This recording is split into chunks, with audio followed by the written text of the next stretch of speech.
창세기 11장 10절부터의 내용은 족보가 나옵니다. 그러니까 이게 보니까 뭐 10장 끝부분에서는 각 지역으로 나라가 세워졌다고 나오고, 또 중간에 갑자기 바벨탑 사건이 나오고, 그 다음에 또 셈족의 족보가 나타난다. 이게 보면은 앞뒤가 안 맞을 수도 있고 연결이 잘 안 될 수도 있죠. 그래서 제가 이걸 지금 써놓은 거예요. 예. 다 의미적으로 연결이 된단 말입니다. 하나님의 언약을 세워놓고 10장에서 그 언약대로 실현된 내용이 나옵니다.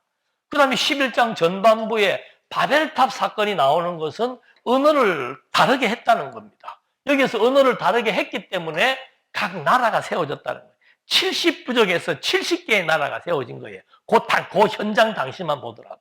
점점 땅을 정복해 나가는 과정에서 나라가 세워질 때, 이제 나중 가면 뭐 수십 개, 수백 개의 나라가 세워지되 각 나라마다의 언어가 다르게 사용되도록 하나님이 섭리하셨다. 그 이유는 뭔가? 직접적인 이유는 흩어버리기 위한 것이고, 근본적인 이유는 하나님이 선택한 셈족에게 있어서 여호와를 찬송하고 예배하는 여호와의 관계를 유지하기 위한 선택적 사역에 포인트가 주어진다라고 하는 거예요. 이게 이제 11장 10절로부터 설명이 됩니다. 11장 10절에 보니까 셈의 족보는 이러하니라.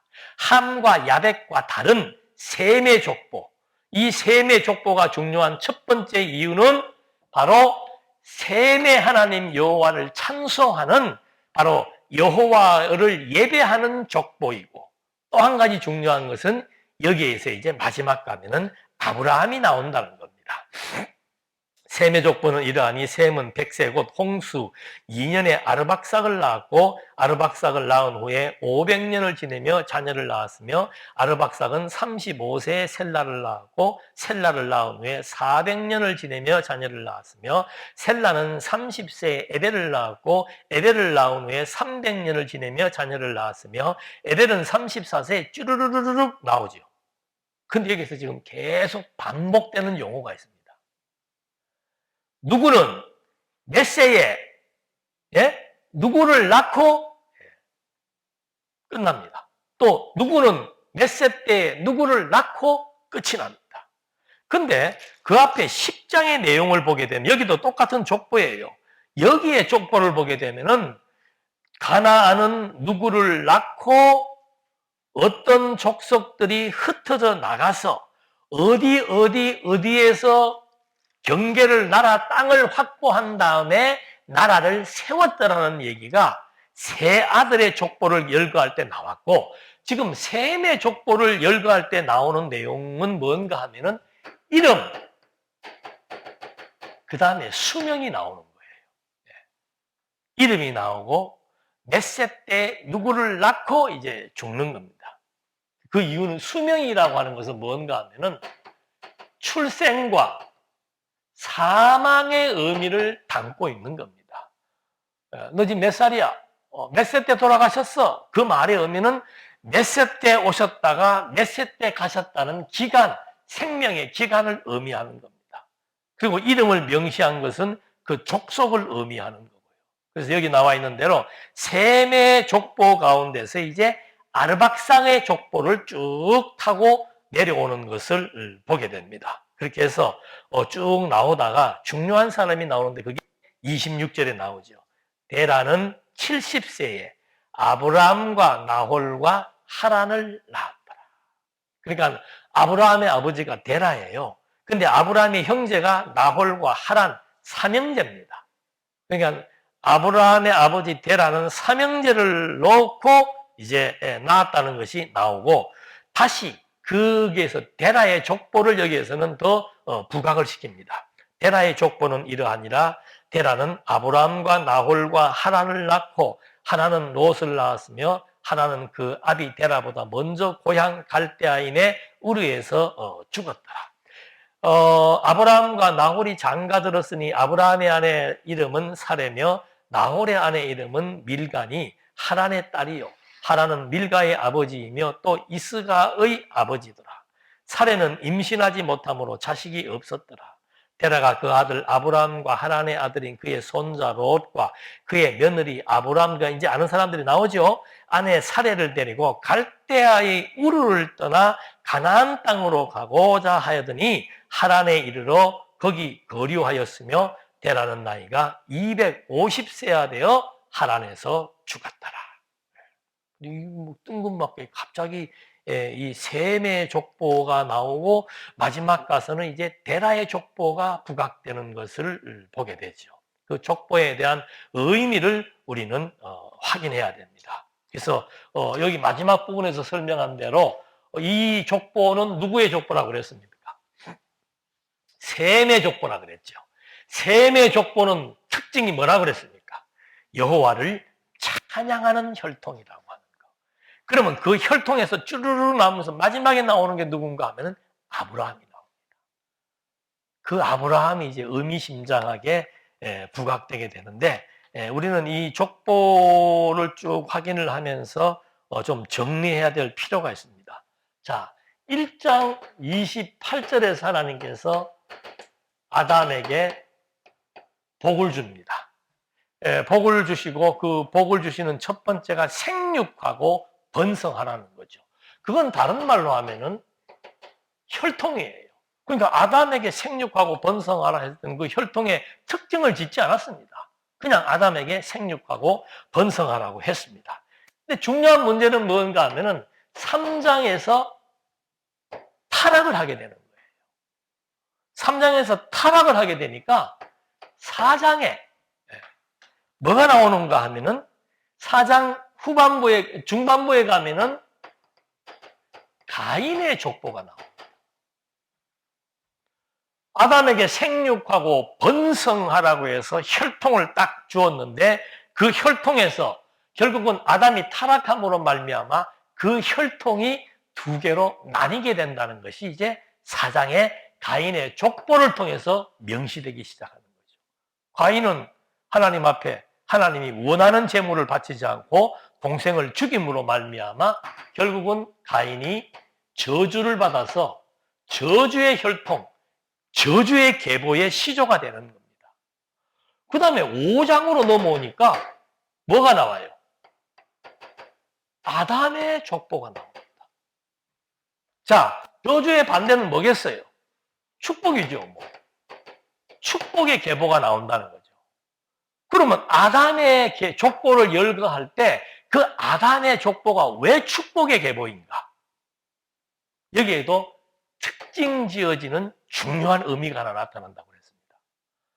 셈에게, 셈과 함과 야벳 중에서 하나님이 셈을 선택한 증거는 바로 뭔가? 셈을 축복할 때 셈의 하나님 여호와를 찬양하리라. 하나님은 누구의 하나님이다? 셈의 하나님이다. 그리고 셈은 여호와를 찬양하는 하나님의 자녀이다. 그래서 하나님과 셈의 관계가 부자 관계임을 명시해주고 예배의 관계임을 명시해준 것처럼 여기 지금 아담의 족보를 보게 되면은 무슨 말이 나온다 그랬습니까? 아담을 어떻게 창조했다? 이거는 앞에 나오지요. 하나님의 형상대로 누가 나와요? 아담이 나오고. 그 다음에 아담의 아들 가인과 아벨 중에서 아벨이 죽었잖아요. 그래서 아벨이 다시 아내와 동침해서 아들을 낳았는데 그 이름이 뭡니까? 셋이지요. 근데 셋은 어떻게 나왔는데 셋의 그 성격이 뭡니까? 아담의 형상이라는 거예요. 그래서 이 형상이라는 말의 뜻은 DNA가 같다는 겁니다. 아담은 하나님의 아들로 만든 거예요. 그리고 셋도 아담의 아들임을 명시해 주는 겁니다. 가인도 아담의 아들이었는데 가인의 족보에는 그런 말이 하나도 없습니다. 도리어 가인은 세속주의의 원형이 되는 그런 내용들이 나오지만 이 아담 5장에 나오는 아담의 족보에서는 하나님의 형상대로 아담이 만들어졌고 아담의 형상대로 셋이 만들어짐으로써 이 혈통은 축복의 혈통이다. 왜냐하면 하나님의 자녀요. 하나님을 예배하는 관계로 형성되었기 때문이다. 자, 이 셋의 후예에서 또 중요한 인물이 누가 나옵니까? 노아가 나오죠. 노아는 당대의 의인이에요. 왜? 하나님의 형상대로 나타난 노아이기 때문에. 그러다가 이제 인류가 또 타락해가지고 6장에서 혈통의 혼합으로 말미암아 하나님의 저주가 임해서 6장에서 8장까지 인류가 타락을 하게 됩니다.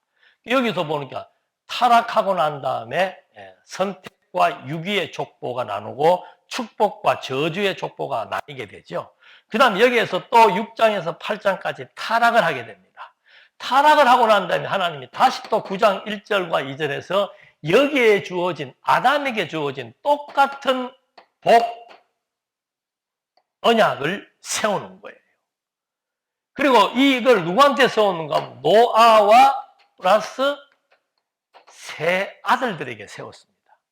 그러니까 10장에 딱 넘어가면은 뭐가 나와요? 세 아들의 족보를 통해서 세워지는 나라의 내용이 나온다 이 말입니다.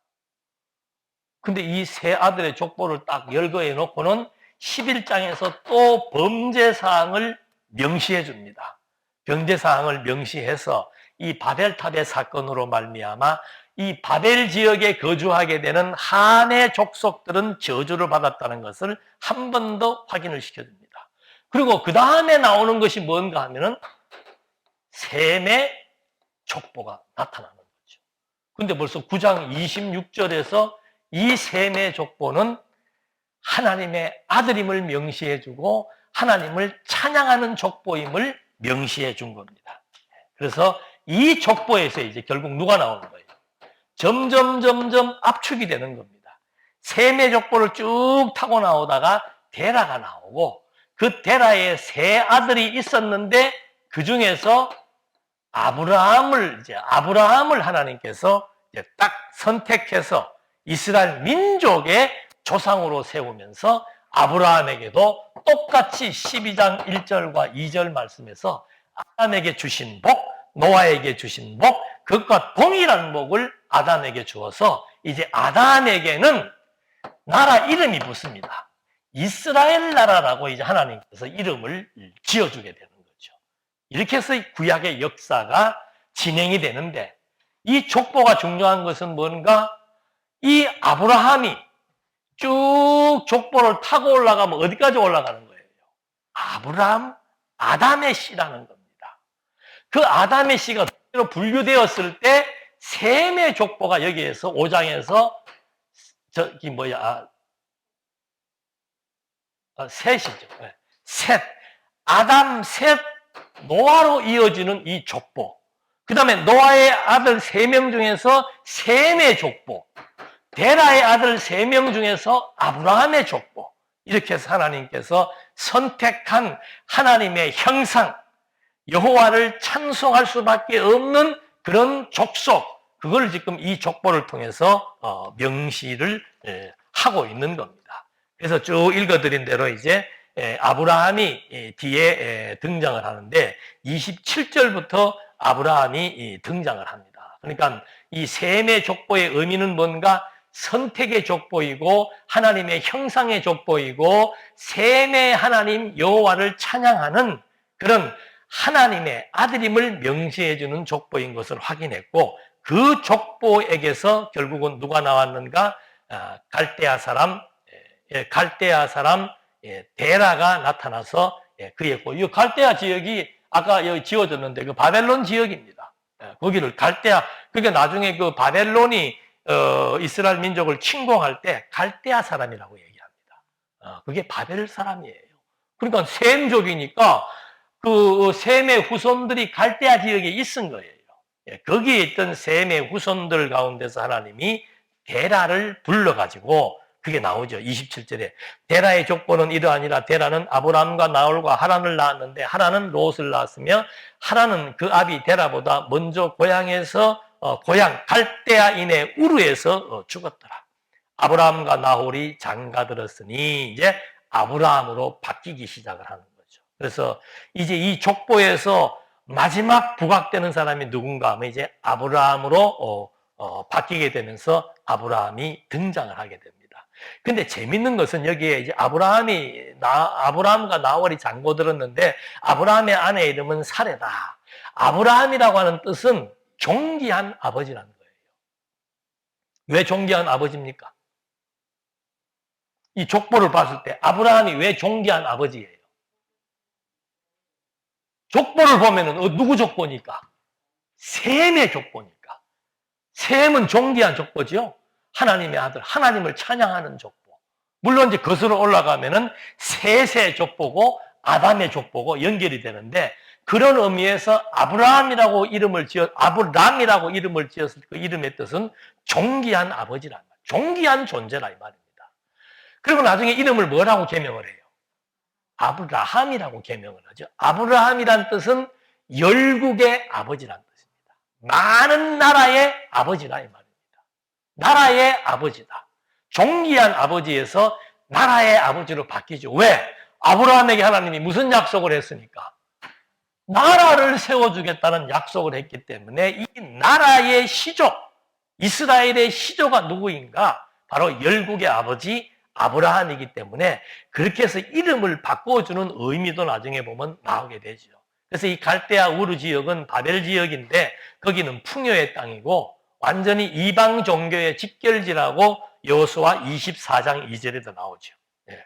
거기는 뭐 이방 종교의 직결지입니다. 왜? 함도 거기 같이 막 살고 있었기 때문에. 그리고 그의 친척들과 아내들에 대한 설명이 쭉 나오는데 아브라함의 아내는 이름이 뭐예요? 사레예요. 사레라고 하는 것은 공주라는 뜻입니다. 공주가 되고 싶은 분은 이름을 사레로 개명을 하면 돼요. 사레는 공주입니다. 근데 나중에 이름을 뭐라고 바꿔줍니까? 사라라고. 이삭을 놓고 사라라고 이름을 바꿔줘. 왜? 사라라고 하는 뜻은 여자 주인입니다. 나라의 주인은 아브라함이고 여자의 주인은 사라다. 이렇게 해서 이제 이름을 바꿔주는데 여기 보면은 사레는 뭐가 없어요? 임신하지 못함으로 자식이 없었더라. 불임 여성이라는 거죠. 이거 이제 모종의 사례가 임신하지 못하는 여자인데 그 여자를 통해서 여주인을 삼겠다. 큰 나라의 주인을 삼겠다. 또 아브라함은 어느 동네에 살고 있었습니까?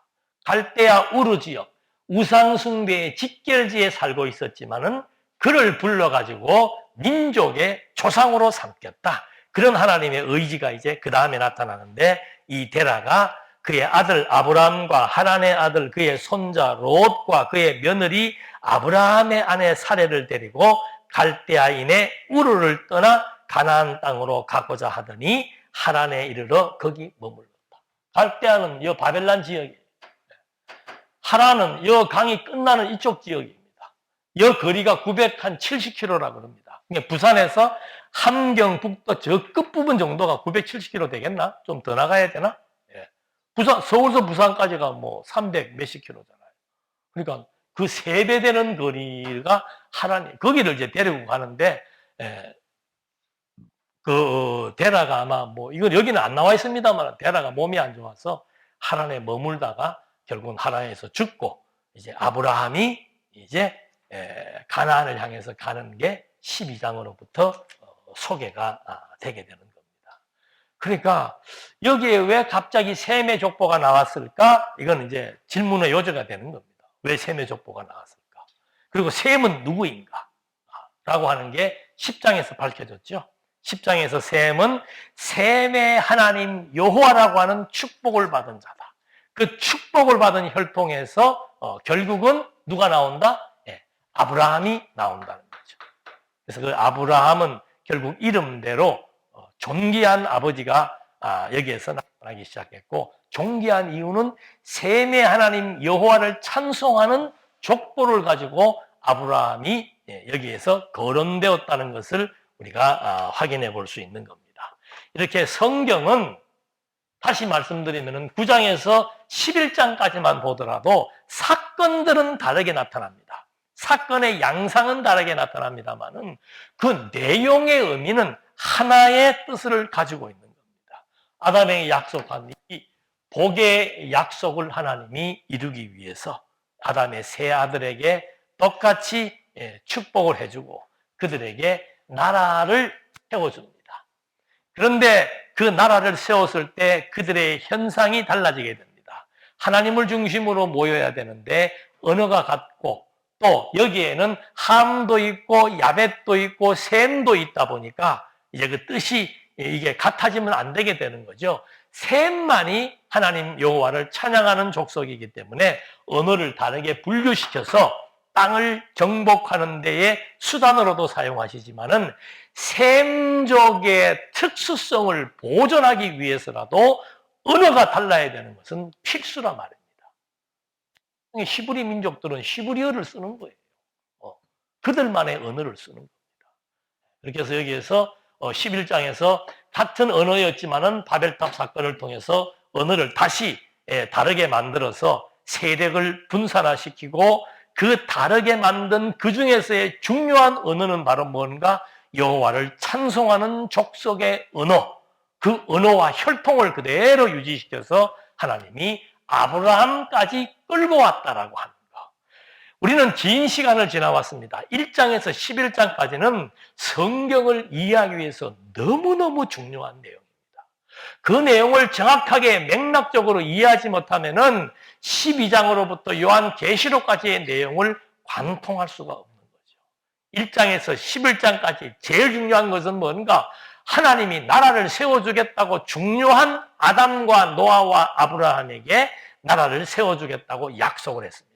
두 번째 중요한 것은 뭔가 아무나 그 나라가 세워지는 나라에 편입되는 것이 아니고 하나님의 형상대로 아담이 나왔고 아담의 형상대로 셋이 나왔고 셋의 형상에 의해서 의인 노아가 나왔으며 그 의인 노아 중에서도 세 아들 가운데서 여호와를 찬송할 수 있는 셈족이 나타났고 그 셈족 중에서도 하나님이 아브라함을 선택해서 아브라함을 통해서 하나님이 세우는 나라의 역사를 하나님의 언약이 어떻게 성취되어지는 섭리 역사를 하나님이 선택한 이 민족의 의미가 어떤 의미가 담겨져 있는 것을 이제 12장 1절로부터 쭉 전개해 나가는 내용임을 확인해 볼 수 있는 겁니다. 기도하시겠습니다. 살아계신 하나님 아버지, 우리는 구약의 가장 중요한 1장에서 11장까지의 역사를 확인하면서 정말 모든 역사는 하나님의 언약으로부터 출발되며 하나님의 축복과 저주로 나누어지며 그 축복의 혈통을 하나님이 특별히 지명하고 선택해서 그들로 하여금 세워지는 나라의 역사를 진행해 나가시고 그 나라가 나중에는 하나님의 아들을 통해서 세워지는 하나님의 나라인 교회를 통해서 다시 한번 우리에게 부여되며 그 나라인 교회가 최종적인 영원한 하나님의 나라가 이루어지기까지 하나님의 영이 이 땅에 오셔서 진리의 말씀을 통해서 교회를 세워나가며 성도들을 양육하는 과정들을 통해서 집행된다는 사실을 또 한 번 확인해 보았습니다. 창세전부터 하나님의 형상대로 하나님의 아들 삼기로 예정하신 하나님의 뜻은 아담을 통해서 노아를 통해서 아브라함을 통해서 그리고 그리스도를 통해서 실체적으로 완성되어졌기 때문에 오늘 우리가 하나님의 자녀가 되었고 하나님의 성도가 되었고 하나님을 의지할 수 있게 되었으며 하나님을 찬송하는 아름다운 삶을 영위할 수 있다는 사실 앞에 다시 한번 감사와 찬송을 드리며 예수님의 이름으로 기도드립니다. 아멘.